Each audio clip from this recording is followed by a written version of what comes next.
perkenalkan, nama saya Reni Aprilia dari Prodi D3 Remik. Di sini saya akan menjelaskan PPT saya mengenai pertukaran informasi kesehatan.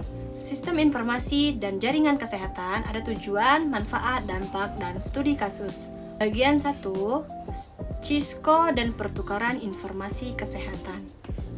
Hubungan CISCO dan HIE. Definisi, CISCO menyediakan infrastruktur jaringan yang aman dan platform interoperabilitas yang memungkinkan health information exchange terjadi.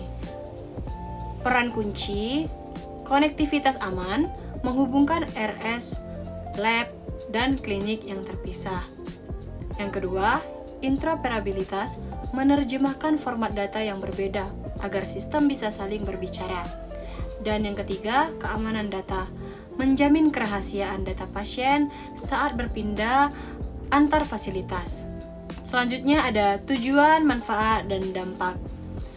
Tujuannya memastikan data medis pasien tersedia secara real time di titik perawatan atau point of care, manapun pasien berobat demi keselamatan pasien. Dan manfaatnya, efisiensi menghindari tes ulang yang boros biaya. Klinis, mengurangi kesalahan obat karena dokter tahu riwayat alergi pasien.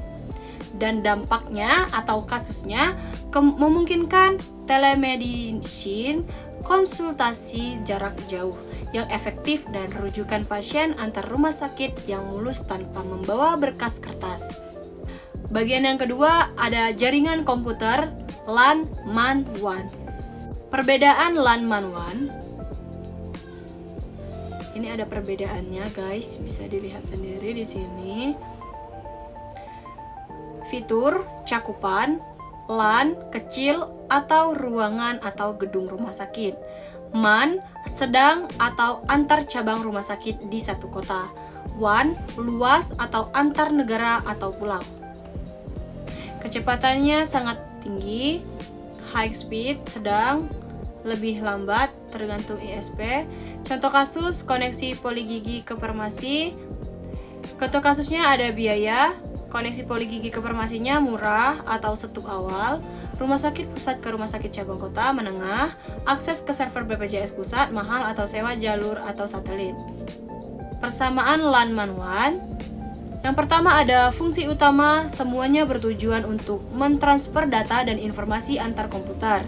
Yang kedua, berbagai resource memungkinkan penggunaan bersama printer, server data, atau aplikasi SIM-RS. Yang ketiga, ada protokol menggunakan aturan komunikasi standar yang sama seperti TCP atau IP untuk mengirim paket data. Selanjutnya bagian ketiga, studi kasus OSI layer. Kasus OSI layer atas atau upper layer application, kasus tampilan layar interface aplikasi SIM-RS yang dilihat dokter saat memasukkan resep atau browser Chrome saat membuka web kesehatan. Presentation, kasus enskripsi data atau SSL agar rekam medis aman dari hacker dan format gambar DICOM untuk hasil ronsen atau CT scan. Dan yang kelima, session, kasus sistem menjaga sesi login perawat tetap aktif selama bekerja dan otomatis long out jika ditinggal lama demi keamanan. Kasus OSI layer tengah, transport layer, mengatur pengiriman data TCP untuk data rekam medis harus akurat, tidak boleh ada hilang. UDP untuk video call telemedicine butuh cepat, sedikit lag gambar tidak masalah.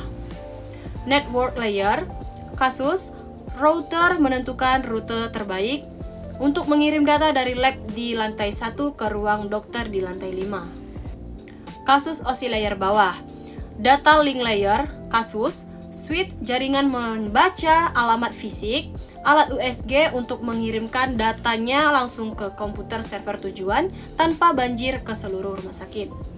Physical layer, kasus bentuk fisik infrastruktur seperti kabel fiber optik antar gedung rumah sakit, kabel LAN UTP di meja admin, atau sinyal radio wifi di ruang tunggu. Oke guys, itulah tadi penjelasan PPT pertukaran informasi dari saya. Jika video ini bermanfaat, jangan lupa kalian like, comment, and subscribe. See you guys!